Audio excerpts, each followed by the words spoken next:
Ce matin sur RCF Besançon-Belfort-Montbéliard, nous sommes avec Corinne Redersdorf. Elle est la directrice de l'ADAPI du territoire de Belfort, chargée du secteur travail protégé et activité. Et avec elle, nous revenons sur les 1 an d'ouverture de la table d'Uzel à la jonction à 2 pas de la gare TGV de Meuron-Moval.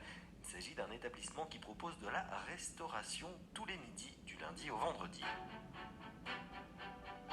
RCF en Franche-Comté, Michael Desgardins. Corinne Rederdorf, bonjour. Pour commencer, est-ce que l'on peut recontextualiser les choses? Comment ce projet démarre à la jonction et d'où viennent les tables d'Uzel? Ce sont des institutions qui ont près de 20 ans maintenant dans le Doubs. Alors on a été sollicité en fait par le président du conseil départemental, Monsieur Bouquet, qui souhaitait voir s'étoffer l'offre de restauration sur le site de la jonction, site en pleine expansion économique avec des entreprises qui s'implantent et un vrai besoin de renforcer l'offre pour les repas du midi. Donc interpellation de l'ADAPI du territoire de Belfort, et est-ce que ça vous intéresse? Est-ce que vous nous suivez sur ce projet-là? Donc on a réfléchi, on s'est dit pourquoi pas, à condition d'y aller en partenariat avec nos collègues du Doubs, la Fondation Pluriel, qui eux avaient une expérience, une expertise sur les métiers de l'agroalimentaire depuis une vingtaine d'années. Ils sont notamment à l'origine donc, de la création de cette marque commerciale Table d'Uzel, qui a permis d'ouvrir plusieurs cafétérias dans le Doubs, avec un concept important, un concept autour de l'insertion de personnes en situation de handicap et un concept autour plus de l'offre de cuisine.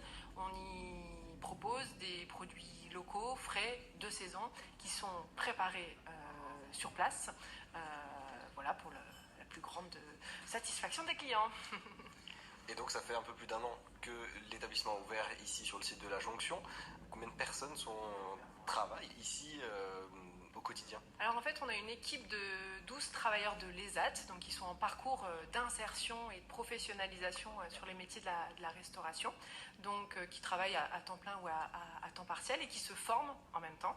Et ils sont accompagnés, encadrés par 3 salariés, 3 professionnels, 2 professionnels qui viennent plutôt du monde de la cuisine, donc un moniteur d'atelier et puis un responsable de la cafette, et puis aussi un chargé d'insertion, donc là qui les accompagne vraiment sur ce projet professionnel. Et pour eux, c'est un tremplin en fait. Ici, ils ont vocation à ne pas rester toute leur vie, mais à intégrer des circuits plus traditionnels. Oui, c'est le pari du projet de faire un ESAT tremplin, donc vers le milieu ordinaire, vers des métiers de la restauration dans des entreprises classiques.